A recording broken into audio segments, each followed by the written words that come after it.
जय श्री कृष्ण। आप सभी का स्वागत है इस YouTube चैनल सनातन संदेश में। आज का हमारा विषय है योग और सनातन धर्म। योग शब्द वैदिक वाङ्मय में बड़ा महत्वपूर्ण है, जिसे सिर्फ कसरत या व्यायाम तक सीमित नहीं रखा जा सकता, क्योंकि यौगिक क्रिया प्राचीन काल से ऋषिगण भी करते आए हैं। इसलिए उनको यानी यौगिक क्रिया करने वाले तथा योगाभ्यास में रत ऋषिगण को योगी भी कहते हैं। यदि शारीरिक व्यायाम और कसरत ही योग होते तो सर्कस के सारे खिलाड़ी और जॉकर अपने आप को योगेश्वर कहेंगे, और यदि शारीरिक व्यायाम और कसरत ही योग होता तो गांव का वह नट जो रस्सियों पर चलता है, खेल दिखाता है, वह तो अपने आप को साक्षात नारायण कहलाएगा। वेद कहता है कि योग शब्द का अर्थ है जुड़ना। जैसे 2 का 2 से योग किया तो परिणाम आया 4। जैसा कि पहले हमने देखा है कि योग शब्द का अर्थ है जुड़ना, इसलिए सनातन दर्शन के यौगिक वाङ्मय में योगाभ्यास द्वारा जीव के आत्मा के साथ के जुड़ाव की बात दर्शाई गई है। जीव और आत्मा का मिलन ही योग का परम लक्ष्य है, और यह जीव का आत्मा से मिलन ही योग का अंतिम लक्ष्य है।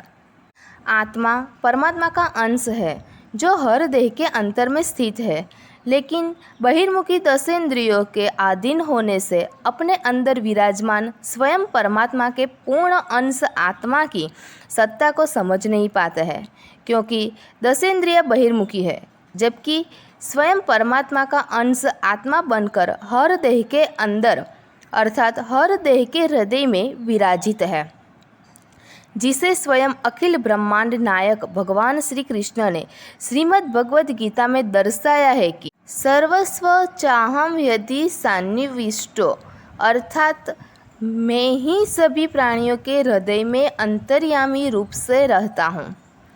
यहाँ जीव का आत्मा से योग यानी मिलन या जुड़ाव ही परम लक्ष्य है अष्टांग योग का। इसलिए अष्टांग योग के अंतिम चरण का नाम समाधि है।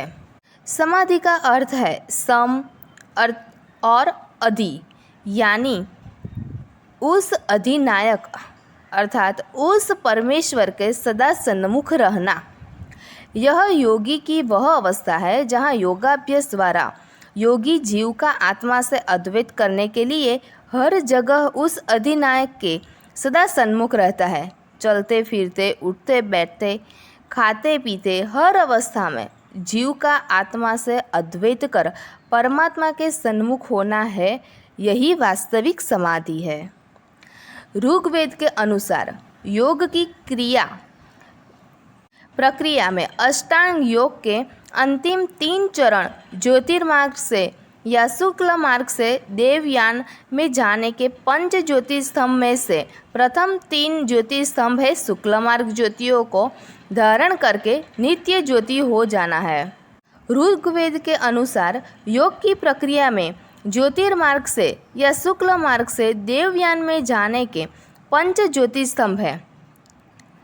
तत्वमसि अर्थात धारणा, तेजोस्मि अर्थात ध्यान, एको ब्रह्म द्वितीयो नास्ति अर्थात समाधि, अहम ब्रह्मास्मि अर्थात यज्ञ, सोहम अस्मि अर्थात योग।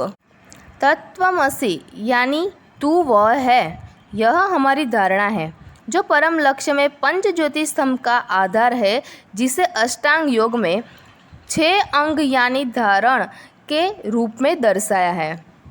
तेजोस्मि हमारा ध्यान है, जिसे अष्टांग योग में 7वें अंग यानी ध्यान के रूप में दर्शाया है।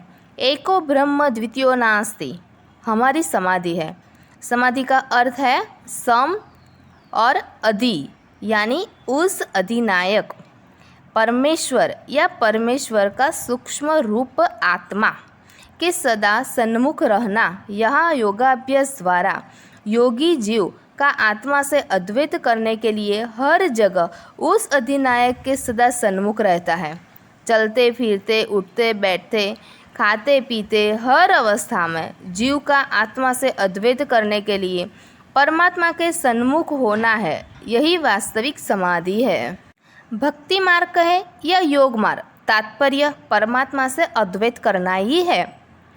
पतंजल योग सूत्राणी के अनुसार योग चित्त वृत्ति निरोधः, अर्थात योग चित्त की वृत्तियों का निरोध करने वाला है।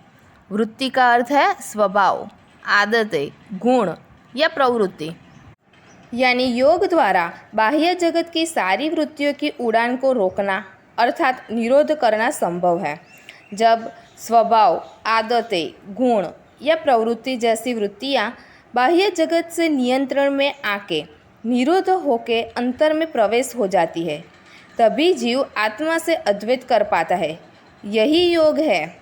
स्वामी रामतीर्थ जी महाराज ने योग की 3 अवस्था दर्शाई है, जिसमें पहली अवस्था है कि एक पत्थर की गुड़िया है, उसे पानी में डाला, वह पानी में गई। जब तक पानी के अंदर रही तब तक उसका योग हुआ। वह बाहर निकाला तो जैसे ही सूरज की तापिश में आई, पानी उड़ गया, उसका योग खत्म हो गया। तो हम भक्ति उस तरह ना करें कि जब तक मंदिर में है तब तक तो भक्ति, मंदिर से बाहर निकलते ही प्रभु बिसर गए। ऐसा योग किसी काम का नहीं, जो जरा सी तापिश पड़ते ही बिसर जाए। योग की दूसरी अवस्था है कि एक दूसरी कपड़े की गुड़िया है, उसको पानी में डाला, तो जैसे डाला तो जल के आलिंगन से पूरा उसके भाव से सारो बोर हो गई। भक्ति के रंग से बाहर निकाला तब भी उसे उसी प्रभु का आभास रहा, भक्ति का। लेकिन जैसे ही मायाओं के तापिश के थेपड़े पड़े, आसक्ति, जगत की बेड़िया, समय की धूप ने उसे भी उड़ा दिया, तो क्या योग हुआ? नहीं हुआ। तो ये तीसरी अवस्था है कि एक तीसरी चीनी अर्थात शक्कर की गुड़िया को पानी में डाला। कुछ देर बाद जब उसे निकालना चाहा तो वहाँ तो कुछ था ही नहीं। एक नई रूप में पानी से मिलकर भक्ति से परिपूर्ण हो वह एक मिठास के रूप में परिवर्तित हो गई, शरबत हो गई, वह तो समाहित हो गई, भक्ति से सरोबोर हो गई। योग तो ऐसा हो जब हम समा जाए प्रभु में, तो हमारा कुछ भी ना हो। तेरा तुझको अर्पण, प्यार मिले तेरा है प्रभु। बस एक तू ही है, एक तू ही है, एक तू ही है प्रभु, एको ब्रह्म द्वितीयो नास्ति। योग दिवस की सभी को शुभेच्छा। यदि आपको ये वीडियो पसंद आया हो तो लाइक और शेयर करना बिल्कुल मत भूलना और चैनल को ज़रूर सब्सक्राइब कीजिए, ताकि ऐसे ही और नए वीडियो आपको मिलते रहे। हरिओम नारायण, हरिओम नारायण, हरिओम नारायण।